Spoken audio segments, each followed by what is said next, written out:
खाजगी प्राथमिक शिक्षकांच्या प्रलंबित प्रश्नांकडे लक्ष वेधण्यासाठी महाराष्ट्र राज्य खाजगी प्राथमिक शिक्षण व शिक्षकेतर महासंघाच्या वतीने शिक्षण उपसंचालक कार्यालयासमोर घंटानाद आंदोलन करण्यात आलं।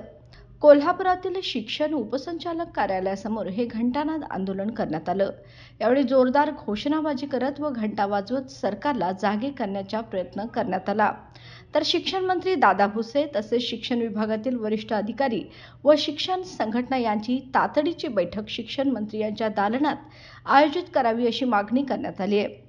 राज्यात बहुमताने महायुती सरकार नव्याने स्थापन झालं असून प्रलंबित असलेले प्रश्न तरी येत्या किमान 5 वर्षात सुटावेत अशी अपेक्षा शिक्षकांकडून व्यक्त करण्यात आली आहे। या आंदोलनात महासंघाचे राज्य सचिव राजेंद्र कोरे, राज्य सल्लागार एम.डी. पाटील, विभागीय अध्यक्ष अशोक आरंडे, विभागीय सचिव राजाराम संकपाळ, जिल्हाध्यक्ष दस्तगीर मुजावर यांच्यासह जिल्ह्यातील खाजगी प्राथमिक शिक्षक मोठ्या संख्येने उपस्थित होते। बाळ, फ्रीजमधून श्रीखंड काढ ना। आम्ही पूर्वी घरीच बनवायचो श्रीखंड, त्याची चवच वेगळी होती। आता काय सगळं रेडीमेड। आजी, हे श्रीखंड खाऊन बघ। आज तुझ्या आईनं घरीच बनवलं की काय?